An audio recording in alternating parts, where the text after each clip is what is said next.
Rekam lagi ya. Di mana pada siang hari ini kita sudah bisa berkumpul di sini. Tujuannya adalah kita untuk berdiskusi, ya.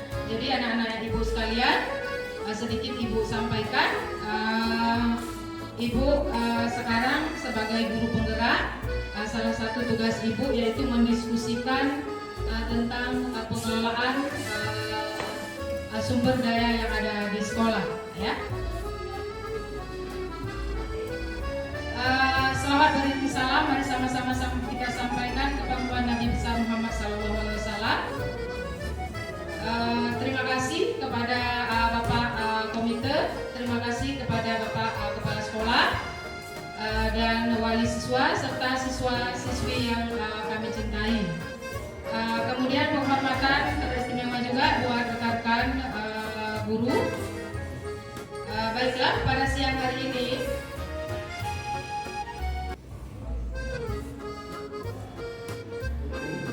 tugas saya yaitu harus menjadi pemimpin dalam pengelolaan sumber daya yang ada di sekolah, ya.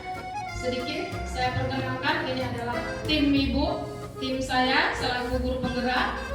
Ada yang namanya fasilitator, yaitu Bapak Irfan yang memfasilitasi CGP. Kemudian ada Ibu Intan Lestari selaku pengajar praktik ibu yang sering beliau hadir kemari untuk melihat kondisi real perkembangan yang ada di sekolah kita, khususnya menyangkut dengan ibu selaku CGP. Baiklah anak-anak sekalian, di sini ibu selaku CGP harus berdiskusi memetakan aset, di mana ragam aktor yang terlibat. Ini bukan kemauannya ibu, tapi memang permintaan dari modul itu sendiri, dari tugas ibu. Yang pertama harus ada kepala sekolah, kemudian harus ada rekan guru, kemudian harus ada salah satu orang tua siswa, lalu komite, kemudian siswa sendiri, dan keterwakilan gender, artinya ada bapak-bapak, ada ibu-ibu. Demikian.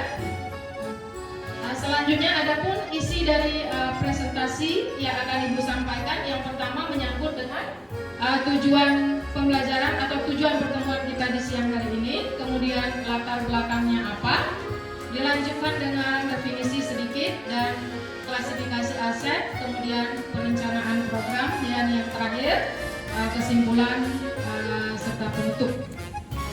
Baik.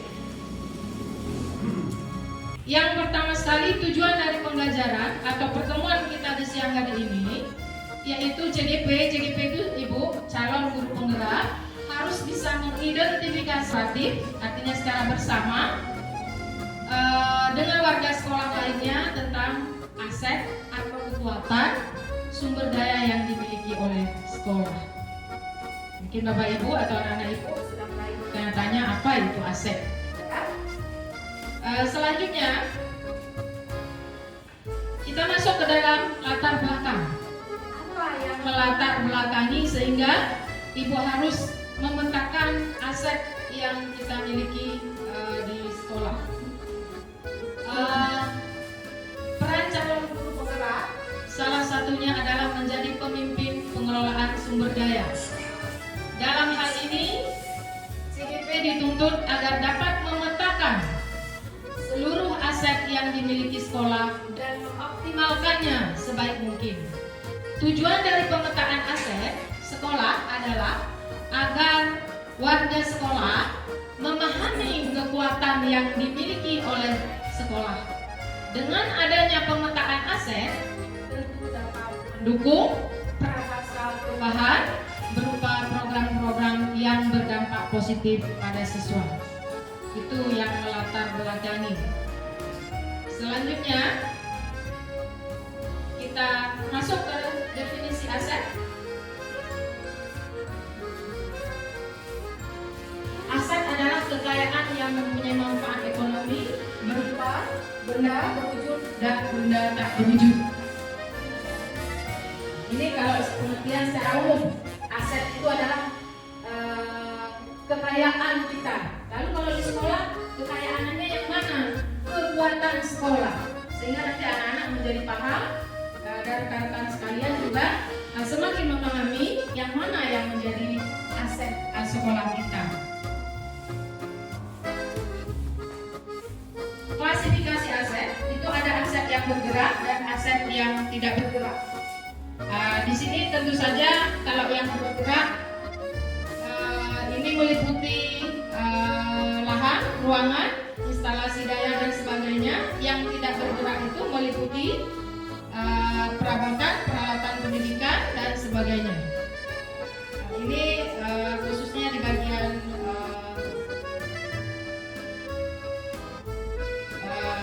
Sapras sangat memahami apa itu aset.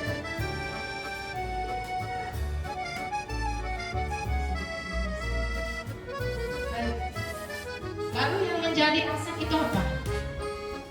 Inilah 7 modal yang kita miliki, yang kita punyai, yang merupakan aset kita, kekuatan kita. Ya, yang pertama sekali aset manusia. Ini yang ada di dalam ruangan ini adalah aset sekolah SMK Negeri 1 Muara Batu. Jadi manusia itu adalah aset utamanya. Guru, siswa, komite, wali siswa, teknik, pesuruh sekolah dan sebagainya itu merupakan sebuah aset kekuatan kita. Kemudian ada aset sosial.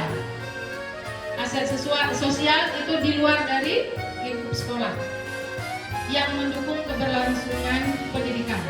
Kemudian ada namanya aset fisik.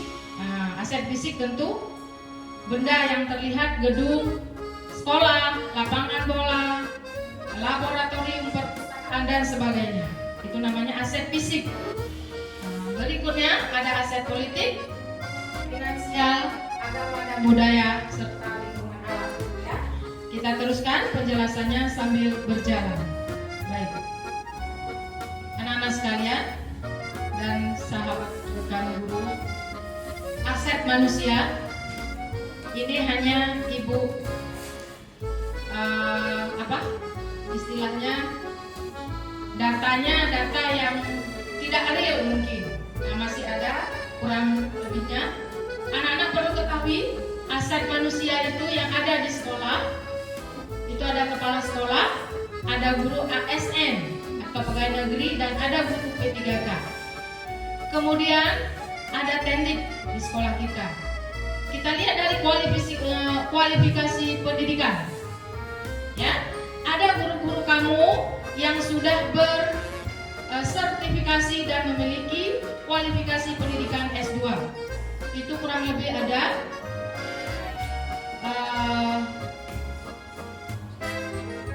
3 orang. Mohon maaf kalau memang masih nanti keliru, bisa kita perbaiki karena ini sifatnya diskusi ya. Kemudian guru-guru kamu juga sudah memiliki kualifikasi pendidikan S1 atau sarjana yang bersertifikasi. Udah sarjana bersertifikasi lagi ya.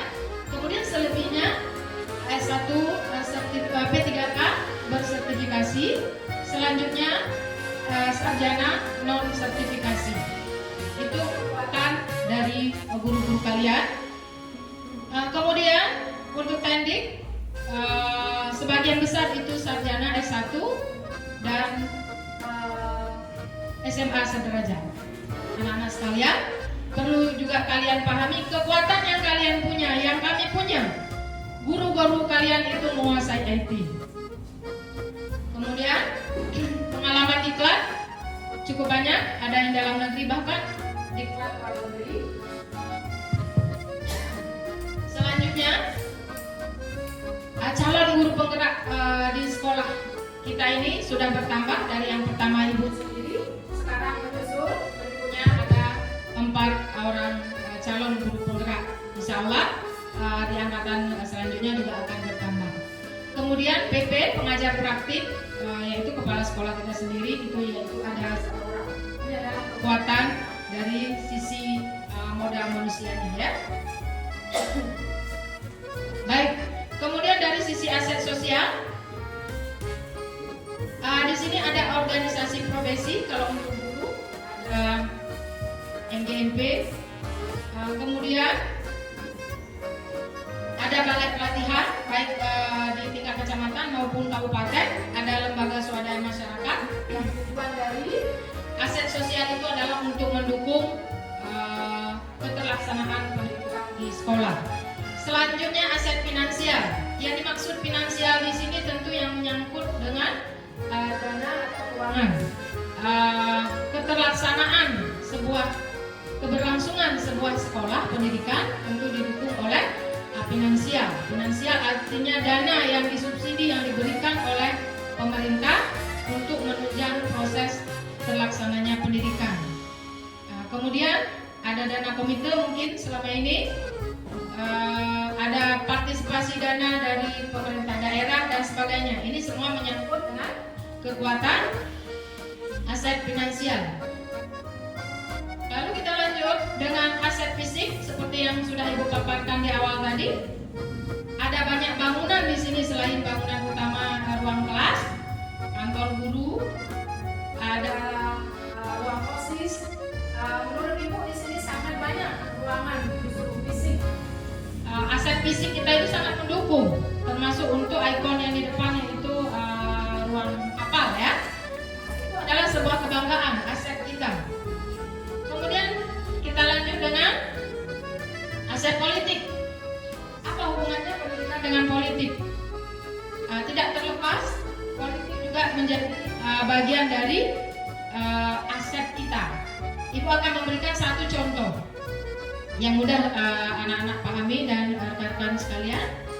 Seperti baru-baru ini kita sudah ada gambaran akan mendapat bantuan dana aspirasi, begitu ya Pak Muib ya, dana aspirasi ya, yang akan menimbun halahan di depan perpustakaan. Ini salah satu contoh aset politik, juga merupakan sebuah aset finansial, tergantung dari mana pemanfaatan.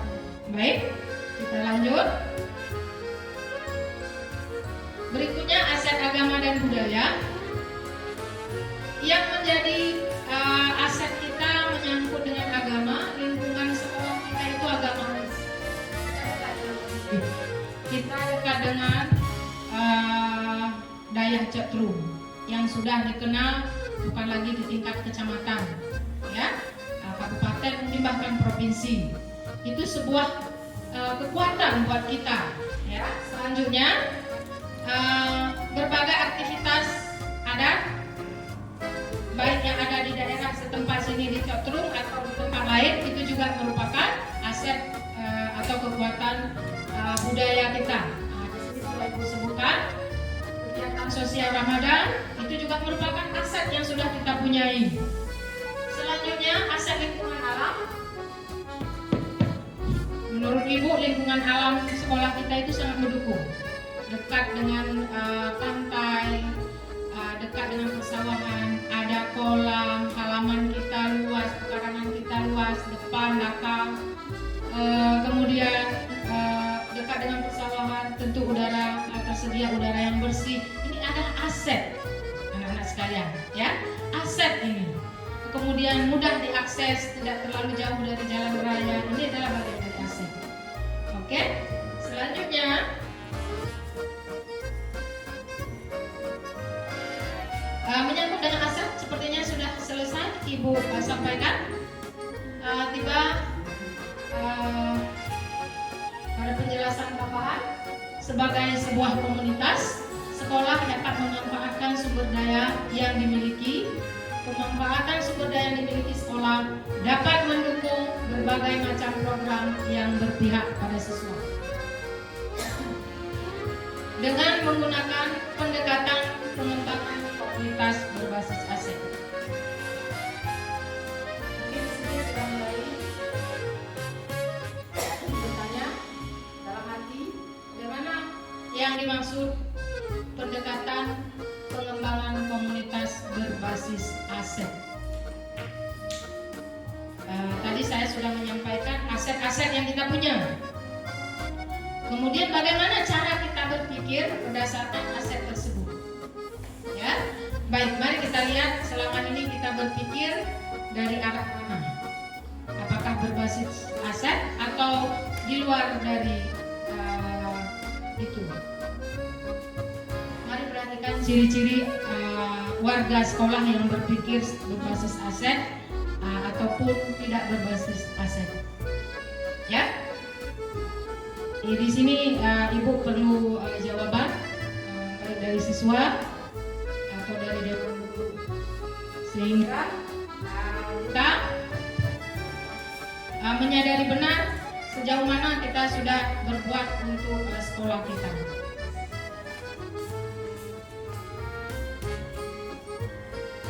Oke,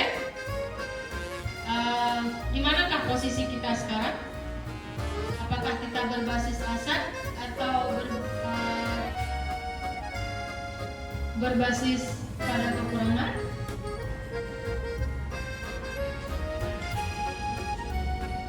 Bagaimana?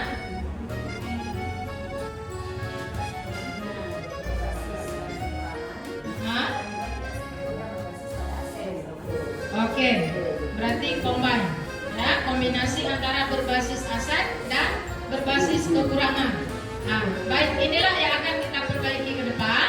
Yang kombinasi ini kita sempurnakan, kita menjadi warga sekolah yang berpikir berbasis pada aset, tidak berbasis pada kekurangan. Karena kalau berbasis pada kekurangan, kita sibuk mencari jalan keluar untuk menyelesaikan masalah, ya kan?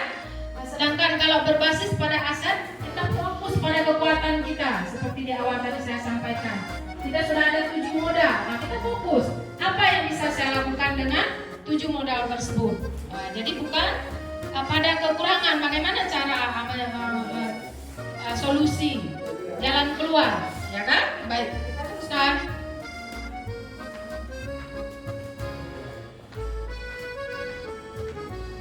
Nah, berdasarkan cara berpikir tadi, cara pandang kita tadi, ke depan kita akan mengembangkan beberapa program yang Ibu tawarkan. Program ini ada yang sifatnya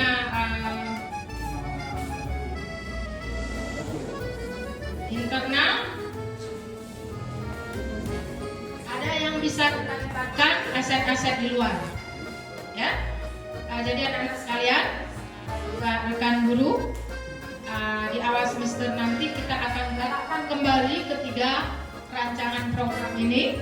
Yang pertama itu kita akan mengembangkan pustaka Utari atau pustaka Bucida. Kemudian ada program Jumat Indah Rajin Beribadah. Kemudian ada program Tela, guru teladan siswa.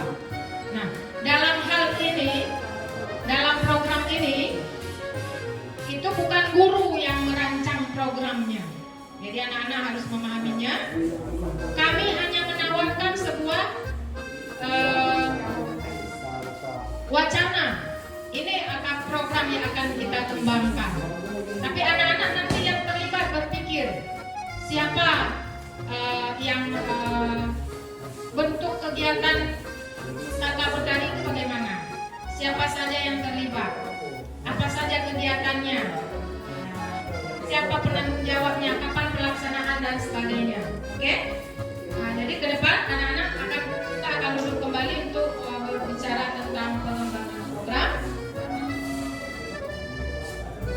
Baik, kita lihat pada kesimpulan sedikit. Ini sebuah kesimpulan. Sekolah akan berkembang sebagaimana yang diharapkan ketika warga sekolah mampu menggali aset yang dimiliki, dapat memetakannya, kemudian menggagas program yang berpihak pada siswa, lalu memberi kesempatan penuh kepada siswa. Dalam hal ini keterlibatan siswa dari segi voice, choice, dan operasinya. Yang dimaksud dengan voice itu suara siswa. Suara siswa artinya saran pendapat siswa itu harus ditampung. Kemudian pilihan siswa. Siswa maunya kalau Jumira apa saja yang dilaksanakan. Kalau Tela, bagaimana ciri-ciri guru teladan siswa versi siswa? Jadi sehingga menjadi sebuah kepemilikan siswa, yaitu ownership-nya ya. Demikian presentasi dari saya. Adakah pertanyaan yang ingin disampaikan? Boleh dari siswa ataupun dari rekan-rekan guru atau Bapak dari komite.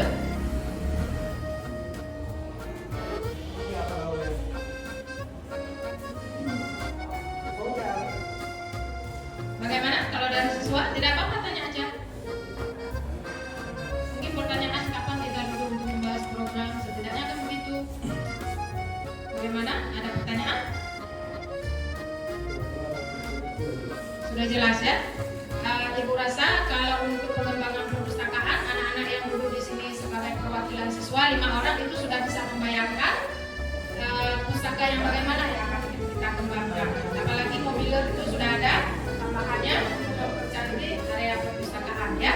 Insya Allah nanti di semester selanjutnya kita akan bergerak untuk beres-beres perpustakaan ya. Baik. Demikian. Kalau memang tidak ada pertanyaan, untuk penambahan aset ini bisa kita diskusikan kembali di luar pertemuan ini.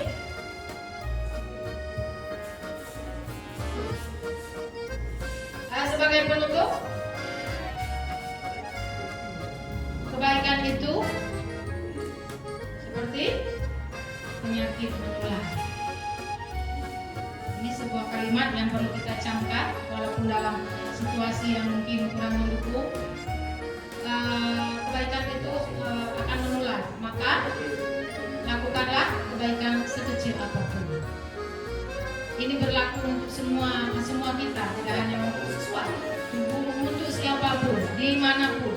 Lakukanlah sedikit kebaikan. Apalagi setiap hari terus-menerus kita buat. Demikian presentasi yang dapat Ibu sampaikan.